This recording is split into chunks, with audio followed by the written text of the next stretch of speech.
Welcome back, everybody, to another edition of This Week in the XFL. I'm your host, as always, the referee representing XFL Newsroom, the number one source in XFL news. And it's a huge news week. People get mad at me for saying it, but you know that last weekend we finally saw the XFL kickoff, and more importantly, we all saw good football. Good football. So here's how we're going to do things for the rest of the year, folks. We're going to do some previous week recaps to kick everything off. We're going to go over some of the latest news as always, and then we're going to go over the previews and picks at the end of the episode. Speaking of picks, though, only one of us got it correct. That's the XFL delivery guy, so sign him up. He's up one. We're all down none. We're hoping to get back in the game, but we'll talk about that a little bit later. So let's kind of go over some first impressions of week one in the XFL. It was great. You know, from the TV presentation to the live experience, I think it was pretty solid all the way through. You know, I brought a friend of mine who's not necessarily into sports to that Roughnecks Wildcats game, and he was impressed. He said, look, this looks like real football. Everybody at the tailgate watching that early game between the Defenders and the Dragons, they were surprised. Speaking of the tailgate, man, I'm telling you, the Roughnecks and the Roughnecks fans came out strong. We were hanging out with the Nuff Said tailgate group. They had a restored fire truck with built-in shot refrigerators, hot dogs, burgers, beer, and good people and good times, and we had some football, and it was exciting. They're actually in the Tailgate Hall of Fame. Overall, like I said, the whole weekend was pretty stellar. All the games were pretty solid. There was definitely some better ones and some worse ones in this list, and we'll go through them, but overall, the attendance was pretty solid. Again, week one in a league that's never played a game, we averaged about 17,000 across the board. I think that's pretty solid if you ask me. But hey, first game of the day, first game of the weekend, first game of the 2020 XFL season. Like I said, we had the Seattle Dragons traveling over to DC to take on the Defenders at Audi Field. Game kicked off on ABC. It was the early game. Started off pretty even, right? There was only a few points difference at the halftime. But you know, Cardale, he couldn't stop himself. That second half was all his. They ultimately took the game 31-19. And again, we were watching that game outside at the tailgate. I was happy that somebody had it on TV. Otherwise, I was going to have to watch it on my phone. But I thought it was pretty solid. The game looked great. The plays looked great. Then I got to experience that live experience. Like I said, when the Wildcats came from LA all the way to Houston to take on the Roughnecks, aired on Fox, took place at TDECU. And this is another one where it's pretty close at the half, but 25 unanswered points from my man PJ Walker, star of the week. You couldn't respond. And we're going to get into some of the aftermath of this game a little bit later, but I'm sure a lot of you are aware what's going on over in Los Angeles after this game. But we're going to talk about that a little bit later in this episode. But hey, 4 touchdowns, 25 unanswered points. The offense looked good, the defense looked good, and Houston is looking strong. We have some news on the Houston front as well that we'll talk about later. 20-point game though, 37-17. Houston came out convincing, and I think PJ Walker and the Roughnecks are on a lot of people's radars after this game. Now, who's to say? We're hoping they can carry that on to next week, but we'll get to that in the week 2 preview here. Now, the first game of Sunday, we had the Tampa Bay Vipers heading up to MetLife to take on the Guardians. And this is one of the games I wanted to pay attention to. You know, everybody said the Vipers weren't going to be very good, and I wanted to see if that was true. And I don't want to say that the Vipers aren't very good, but they didn't execute clearly the way they wanted to here. They only scored 3 points the entire game. By the time they got that field goal, it was probably too late, and they should have went for the touchdown, especially with these different extra point conversions you could get. You're always in the game. But the New York Guardians, just like they looked in the preseason, came out strong. Good on offense. Defense clearly was holding Tampa Bay back. There's some interesting things here, though. Tampa Bay has the most yards of any team this weekend and the least amount of points scored. So don't be surprised if Tampa Bay comes back this week and rebounds, right? So, they were out. Their receiver, Antonio Callaway, he's still out. I'm thinking they're going to pick some folks up off the waivers here soon. But 23-3, that was a shellac and a beatdown. They took them out convincingly, which leads us to the last game of the weekend with St. Louis traveling over to Dallas to take on the Renegades. And this is one I think surprised a lot of people. So the Renegades were favorited to win the game. They're favorited to win the championship. And the Battlehawks came out and showed a thing, proved themselves, if you will.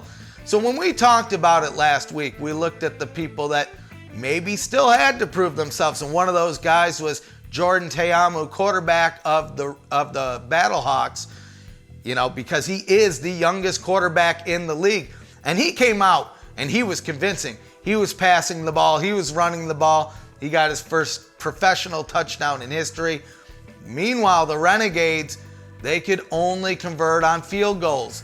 The only points they had in the game were via field goals. The game ultimately 15-9. Now there's a couple things to keep in mind here. Landry Jones was out for the Renegades. Looks like he's starting here in week 2. So they have a perfect opportunity to rebound when they're headed to Los Angeles. But like I said, let's save that Los Angeles news for a little bit later. So let's give a quick recap. First game of the week, first game of the season, Seattle going to DC. They couldn't get it out. They lost 31-19.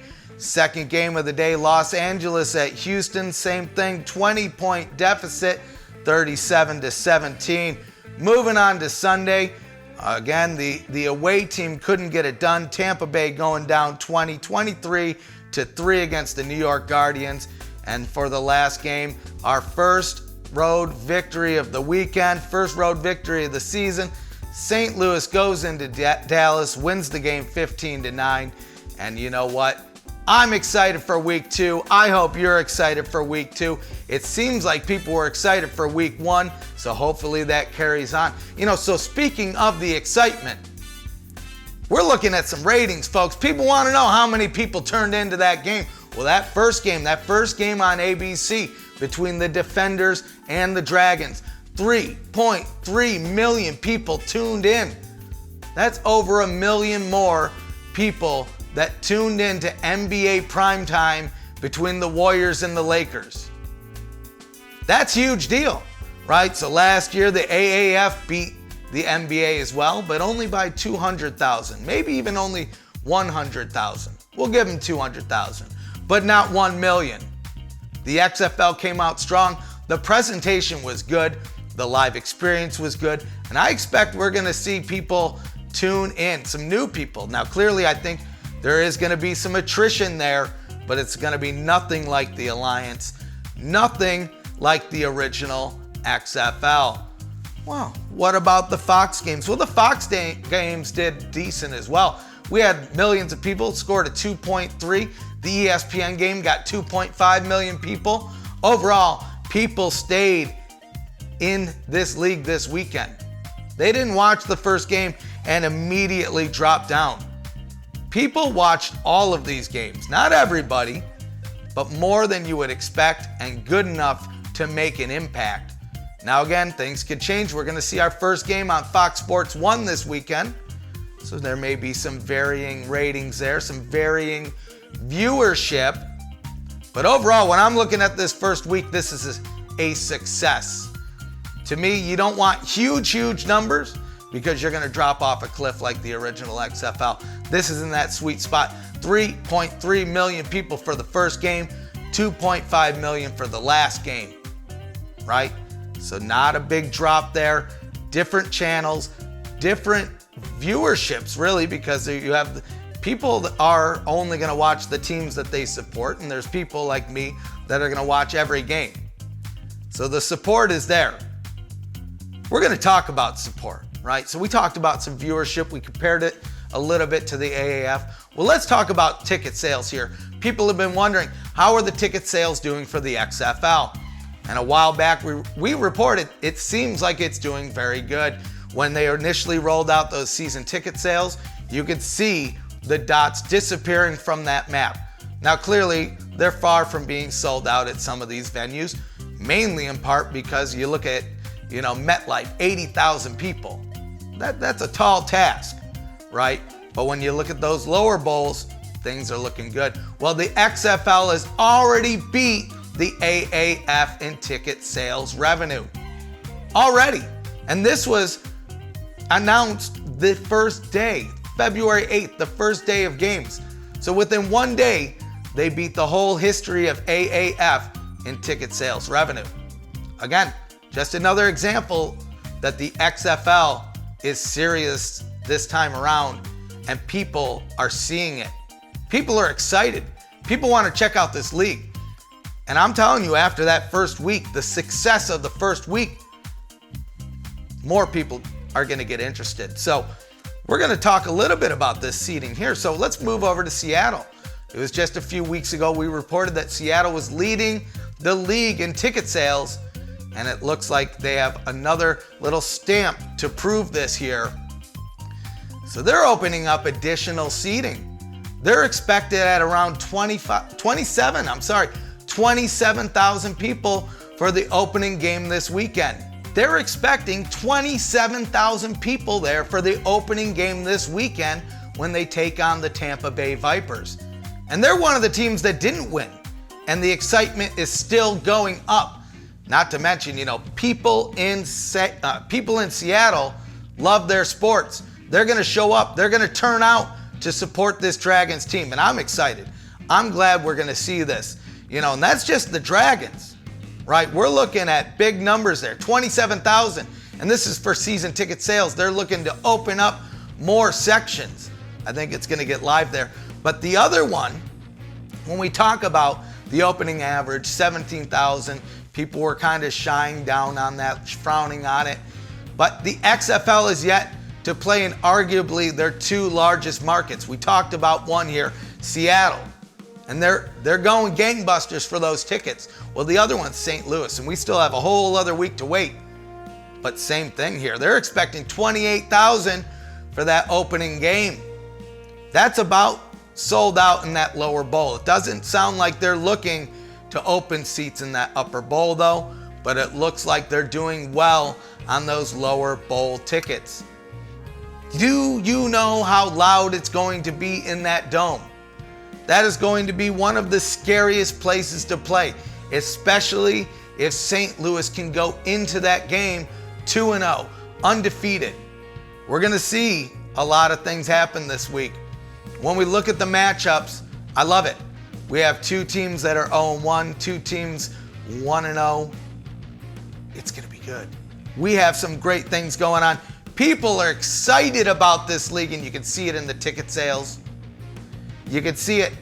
And I think that even these other places like New York, if New York keeps playing the way they did in that first game, when they go back to MetLife, we're going to top that 17,000. Hopefully the weather will be a little bit warmer, but hopefully we'll top that number.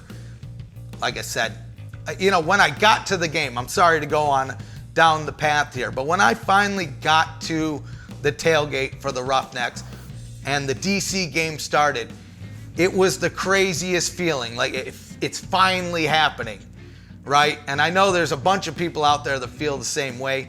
But we've been covering the league for over a year now.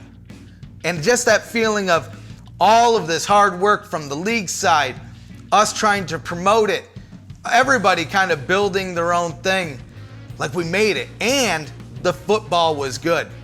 So sorry to go down that path. I just had to bring it up. It's exciting. I'm still kind of drunk from the last game, not, really from drinking, but from the emotions and the feelings. It's just awesome, and I'm glad you're here for the journey.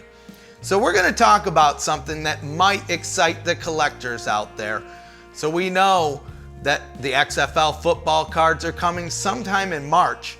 Well, we got a little bit of a surprise for you. So Topps similar to what they did with the AAF, has a 7-card limited set that they're going to be rolling out each week of the season. And basically the cards are of the best plays or the best players of that week. So we have our first 7-card set out. You know, it is a little bit steep in the price. It's $44.99 for 7 cards plus tax. They do have free shipping, but it's probably slow as a snail, so you can get some expedited shipping there. But we know for the collectors out there, and there's, you know who you guys are. Mike Jones on Twitter. That dude, I think, owns everything that the league has put out. I wouldn't doubt to see him pick this up. Of course, I had to pick it up, at least the first one. PJ Walker, Star of the Week's in there. That's my Houston Roughneck. That's my quarterback. So, I had to pick it up. I don't know if I'm going to buy all of them because, that's a little rich for my blood. But let us know. Are you an XFL super fan? Are you an XFL collector? Do you plan on picking up all these sets? Let us know down in the comments below or join the conversation on Discord. A bunch of other like-minded fans hanging out, talking XFL, especially on that game day. It was popping on the Discord. All you hear is beep, beep, beep, beep, beep, beep, beep all day. People chatting, having a good time. Over 100 folks in there, building a good community. And we love the XFL community. Sign you up. So we're going to move on to some player news. Brogan Roback, he's a fan favorite. People loved him, but they weren't too happy to see that he wasn't or he didn't make the final cut for the St. Louis Battlehawks. Well, earlier this week he tweeted, an emoji of an airplane that just said Dallas, and people started wondering, is this dude headed to the Renegades or is he headed to Team 9? Well, it was later confirmed. It's true, he's headed to the Renegades. Unfortunately, there is some sad news in there as well. So Eric Dungy, it looks like he's having some problems that he has to deal with. So the team has relieved him for the week, and that's more likely the case why we're seeing Brogan Roback come and join the team. We don't know if it's going to be a long-term thing, a short-term thing, but we do know he's there. But again, this week we have the Tier 1 quarterback Landry Jones finally starting, getting that week 2 start, hopefully getting the Renegades to the rebound. But if he needs it, he has a little bit of extra help there with Brogan Roback and Philip Nelson for that matter. So overall, let us know your thoughts on that. We know people love the Roback. We know people like Brogan. He was on Hard Knocks. He was there with the Browns. Ultimately, he's now here with the Dallas Renegades. Like we mentioned, we don't know if it's short-term or long-term, but we'll keep you posted as we learn more. So we're going to talk about some more transactional news, but this is it. I think that this is the one that a lot of people are waiting for here. We're talking about the Los Angeles Wildcats, and Coach Moss, he doesn't like to take the loss, right? So they lost that first game, and quite honestly, there are some other factors in there, right? So they're out their starting quarterback, Josh Johnson, so they had to roll with Kickoff and their other backup. And clearly it didn't work out for him, but it seems like Moss was taking it the hardest on the defense, right? So pretty close to after the game, Anthony Johnson, defensive captain for the team, released, cut. Wouldn't doubt to see him picked up by a team. I know Tampa Bay's probably looking at him right now.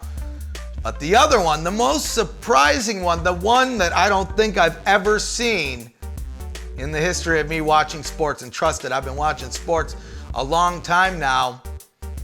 The Los Angeles Wildcats decided to part ways with their defensive coordinator, Pepper Johnson, after one game. One game. Now, I'll say this. There's a lot of people online that think that Winston Moss has gone mad. They think he's crazy. They think he doesn't know how to work with others. And I'm not going to go that far yet. Because I'll say this, he is the general manager of the team. He is the head coach of the team. There may be something that he saw or a discussion that took place that we don't know that might be the reason for this. That being said, it's still a little bit drastic. It's still a little bit of craziness in my book. I'm still trying to wrap my head around it. I don't think I've seen a coach get fired after one game ever before. But again, this is kind of in the calendar year, there's been a lot of those things. I don't think I've ever seen a professional sports league not finish the season, especially when it's televised either, but rest in peace AAF. But you know what? Winston Moss, he's really holding the duty. 4 different jobs here. General manager, head coach, defensive coordinator, as well as linebackers coach, because Pepper Johnson was also the linebackers coach. So again, we could see the Wildcats come out strong on defense this week, and everybody will then say, wow, Winston Moss is a genius. Or it continues the same way because they're still out their starting quarterback. Doesn't look like Johnson's getting that start. We're still not sure about week 3. We've seen him make a couple rash moves this year, right? So Rashad Ross, traded him. Arguably one of the better players on the Defenders now. Wildcats out one of those receivers. They traded Luis Perez. They may have needed him right now with Josh Johnson being injured. They cut Sean Oakman and Jeremiah Spicer. They brought Sean Oakman back. They've cut Anthony Johnson, their defensive captain, one of their defensive captains. So we don't know what's going on in LA, but I wouldn't pass judgment yet. Let's give it till week 3 or 4, and let's see. Is Winston Moss a madman or a mad genius? Only time will tell. So staying on the West Coast, we got some big news, especially because it's in the location of the XFL Newsroom HQ. We're talking about Houston, H-Town, future home of the inaugural XFL Championship. That's right, baby. You heard it here. The XFL Championship is taking place in Houston. And if the Roughnecks keep playing the way they do, well, you know what? They may get a home game. So it was announced Thursday. We had actually reported on it earlier in the week. But the Harris County Houston Sports Authority and the XFL held a press conference Thursday to officially announce TDECU Stadium as the host of the inaugural XFL Championship. So it holds about 40 to 42,000 people, and I think that's a perfect number for the league to target. I expect people to come from all over the country, especially if their teams make it. We're gonna have a party. I'm excited. We're trying to block out 10 to 20 tickets. We're having that XFL Newsroom crew section there. We're gonna make it loud. We're gonna make it fun. Like I said, I'm excited because I know more importantly that the game's here, right? That makes it easy for me. But what I'm really excited about is I know that all of these other guys that are writing about the XFL, doing podcasts, things like that, they're all coming to Houston, and I get a chance to meet them all. Like you should know by now, I'm all about the XFL community, but I'm really excited that this game is coming to H-Town. It really makes sense. It was kind of rumored that this may be the case in the past, mainly in part because as of now, the league, the XFL, has had a great partnership with the city of Houston, right? We've had a lot of events here. They did the Spring League, not necessarily in Houston, but Texas. We brought all 8 franchises out for the training camp. Now we're bringing the championship out here. So again, it's probably going to change to a different location next year, but I'm super excited that it's going to be here this year. The weather's probably going to be great. So far, the weather's been perfect, at least for the first game. It's shaping up to look good for this second game. We'll get to the weather reports here shortly, though. Overall, like I said, 40,000, 42,000 people. That's the goal for the XFL. I know I'm blocking about 10 or 20 of those tickets, so we need all of y'all to come on out, regardless if your team makes it. We got to support the league. And you know what? Houston's a sports city. Texans love football. I'm getting excited. Let us know. What do you think about the location? Do you think it should have been at an outside city where the XFL doesn't play? Do you think it should have been at one of the other locations? We want to know. Let us know down in the comments below, or click the link down in the description for the Discord and sign you up. We're having a good time. It's going to be fun. But again, boom, let's move to the Weather Center. XFL Newsroom Weather Center. You know you got to get those weekend weather reports to see how to prepare for these games. So just like last week, we're kicking it off in DC. It's gonna be a little bit cooler this time around. High of 38, low of 30. Mostly sunny though. No chance of rain, no chance of snow. To me, that's pretty good. Sign you up. But Seattle, we talked about, there's gonna be over 20,000 people there this weekend. What's the weather looking like? Because I know a lot of those folks are gonna be out there to tailgate.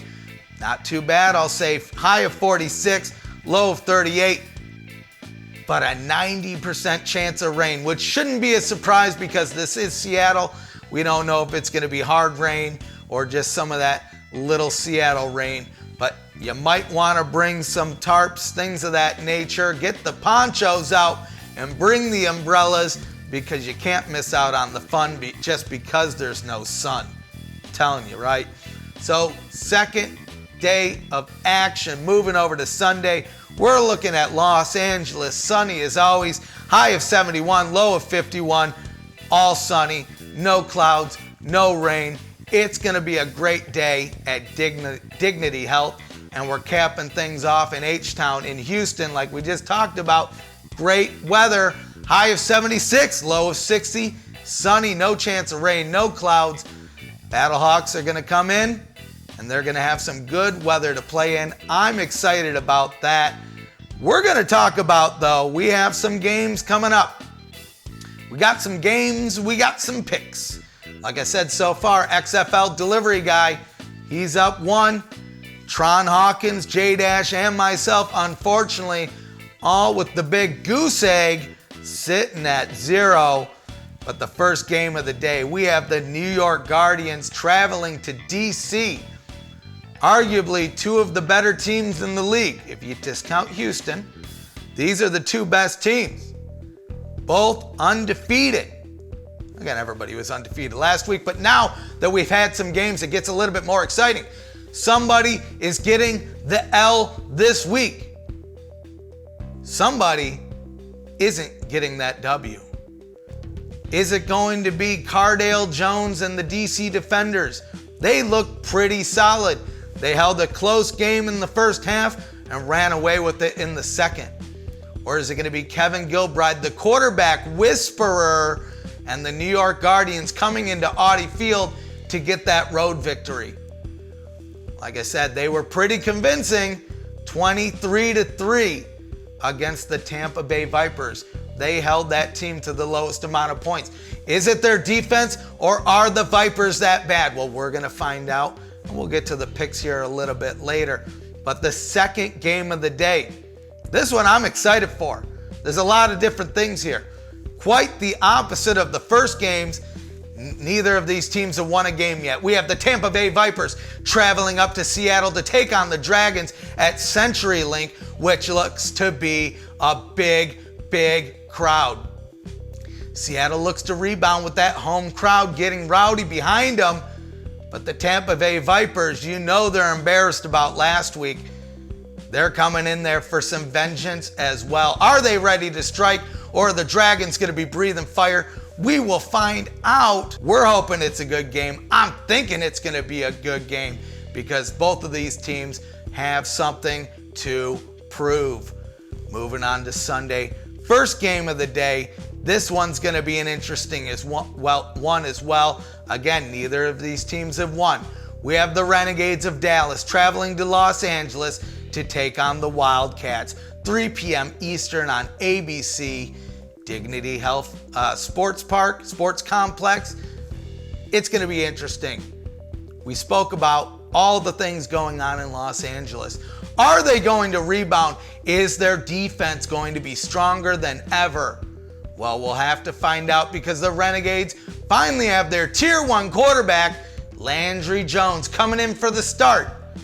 Hopefully to get that first win for the team this season. Either way, somebody's going 0-2 and somebody's getting that first win of the season. It's gonna be a good one.